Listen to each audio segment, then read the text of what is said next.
যেখান থেকে শুরু 2022 সালের মার্চ মাসের ঘটনা।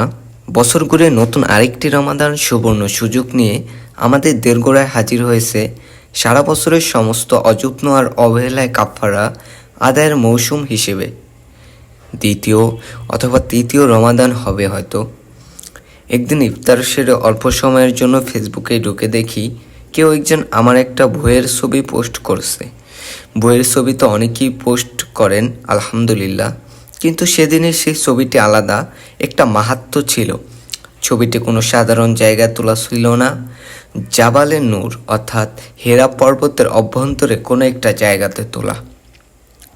জাবাব আল হেরা সেই পাহাড় যেখানে আল্লাহর রসুল্লাহ সাল্লাল্লাহু আলাইহি ওয়াসাল্লাম ধ্যানমগ্ন থাকতেন। সেই পাহাড় যেখানে সর্বপ্রথম নাজিল হয় পবিত্র কুরআন। সেই পাহাড় যেখানে জিব্রাহিল আলাইহিসসালাম প্রথম দর্শন দেন নবীজি সাল্লাল্লাহু আলাইহি ওয়াসাল্লামকে। ছবিটি দেখে আনন্দ এবং দুঃখ দুই অনুভূতি প্রবল হয়ে উঠল মনে।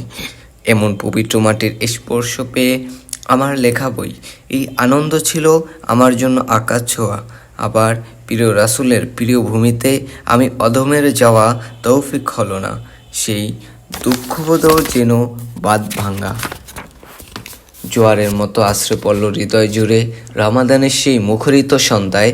আনন্দ এবং বেদনার মিশ্র অনুভূতি বুকে নিয়ে ফেসবুকে আমিও লিখলাম ছোট্ট একটা পোস্ট, সাথে যুক্ত করে দিলাম জাবাল আল হেরার আমার বই সমেত তোলা সেই ছবিটি।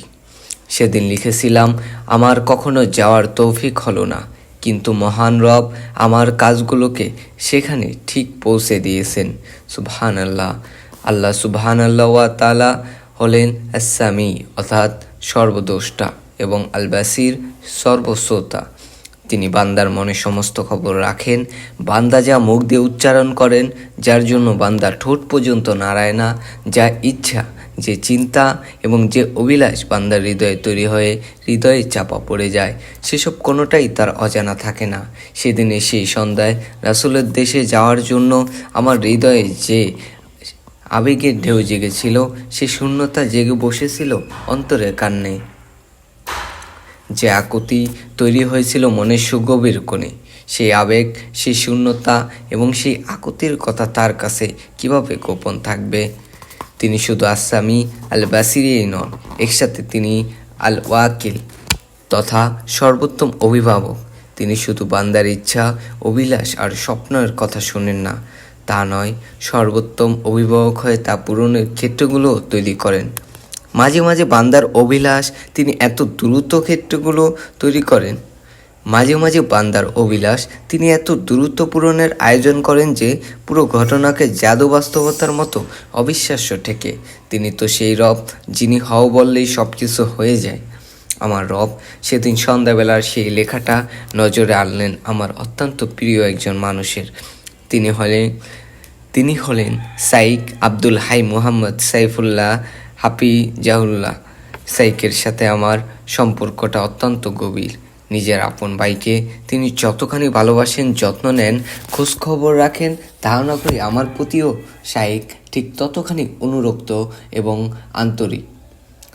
মহান রব শাইখের ছায়া আমাদের মাথার উপরে প্রলম্বিত করুন। ফেসবুকে আমার লেখাটা দেখে তিনি সম্ভবত এক মুহূর্ত দেরি করেননি, সেই সাথে আমার হোয়াটসঅ্যাপে ফোন দিলেন। ঈশার আজান হবে একটু পরেই। ঈশা এবং তারাবির সালাতের প্রস্তুতির ব্যাপার আছে। ইচ্ছা করলে তিনি আমাকে তারাবির শেষে কিংবা পরের দিনও ফোনটা দিতে পারতেন, অথবা একটা ছোট্ট টেক্সট কিংবা কয়েক সেকেন্ডের একটা ভয়েস ক্লিপ। কিন্তু তিনি যে আমাকে অত্যাধিক ভালোবাসেন, শত ব্যস্ততায়, শত দৌড়ঝাঁপেও তিনি আমার জন্য সময় করেন। শাইখের স্নেহময় ভালোবাসা আমি আপ্লুত, আমি অনিঃশেষ কৃতজ্ঞতা আর প্রতি। শাইখের স্নেহময় ভালোবাসা আমি আপ্লুত, আমার অনিঃশেষ কৃতজ্ঞতা তার প্রতি। আমাদের চিরাচরিত কুশলাপের পর শাইখ যখন জিজ্ঞাসা করলেন, আরিফ ভাই, আপনি হজ করেননি? বিনীত গলায় আমি বললাম, জি না শাইখ, উমরাও না। জি না, আমি উমরাও করিনি। শুনে যার পরনেই বিস্মিত হলেন তিনি। আশ্চর্য হয়ে বলেন, কি বলেন? আমি তো ধরে নিয়েছি আপনি হজও করে ফেলেছেন, এখন উমরাও করেননি তো জানতাম না। এটা একটা কথা হলো? ফোনের অপর প্রান্তে লজ্জায় কুঁকড়ে যাওয়া ছাড়া আমার আর উপায় কী? আমাকে লজ্জার হাত থেকে তিনি ত্বরিত উদ্ধার করে বলেন, আচ্ছা সমস্যা নাই, আপনি এই রমাদানে উমরা করে আসবেন। দুনিয়াতে কিছু কিছু মানুষ আছেন যারা খুব সহজে সিদ্ধান্ত নিতে পারেন এবং অধিকাংশ সময় তারা সঠিক সিদ্ধান্তটাই নিয়ে থাকেন। আমার ধারণা শাইখ আবদুল্লাহ হাই মুহাম্মদ সাইফুল্লাহ তাদের একজন। আমরা যখন কোনো কিছুকে খুব অসম্ভব অথবা খুব দূরের বলে ভাবি, তখন হুট করে এসে কেউ একজন এমন কিছু বলেন যেটা শুনে মনে হয়, আরে কাজটা তো আসলেই সহজ। শাইখের আপনি এই রমাদানেরই উমরা করে আসেন। বাক্যটি আমার জন্য ঠিক সেরকম একটা ঘটনা ছিল। উমরা করতে যাওয়ার জন্য যে আর্থিক সাঙ্গতি দরকার তা আমার যথেষ্টই আছে আলহামদুলিল্লাহ। ইচ্ছাটাও দুর্নিবার, কিন্তু কাজ, ব্যস্ততা, সংসার ইত্যাদি সুতোয় কেন যেন আরেকটু পরে বলে নিজেকে প্রবোধ সাজারে ধাক্কা দেয় এবং মন আচমকা বলে ওঠে, তবে তাই হোক। সেটাই হলো। শাইখের সাথে আলাপ শেষ করে মায়ের সাথে মাশওয়ারা করতে বসে গেলাম। তিনি একটাই কথা, এর চেয়ে সুন্দর সুযোগ সময় আর হয় না। অবশ্যই আপনি যান। আমি রব আল ওয়াকিল কত সুন্দরভাবে সেদিন একটা সিদ্ধান্তে আমাকে পৌঁছে দিয়েছেন তা আজও বিস্ময় জাগানিয়া। যদি সেদিন ফেসবুকে ছবিটা আমি না দেখতাম, ছবিটি নিয়ে আমিও পাল্টা পোস্ট না করতাম, যদি সেটা কোনোভাবে শাইখ আব্দুল হাই মুহাম্মদ সাইফুল্লাহ চোখ এড়িয়ে যেত, যদি শাইখ সে সন্ধ্যায় আমাকে ফোনটা দেওয়ার তাগাদা অনুভব না করতেন, তাহলে আমার উমরা সফরটা হয়তো সে বছর হয়ে উঠতো না। হয়তো আমাকে অপেক্ষা করতে হতো আরও দীর্ঘ একটা সময়। আলহামদুলিল্লাহ, এভাবেই শুরু হয় আমার জীবনের এক পবিত্রতম যাত্রা। জীবনের প্রথম উমরা সফরে আমি আবিষ্কার করেছি নতুন আরেক আমিকে।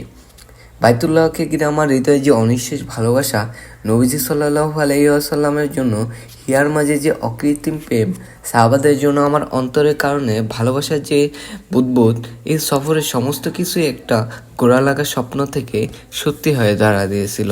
আলহামদুলিল্লাহ রব্বিল আলামিন, যেখান থেকে শুরু।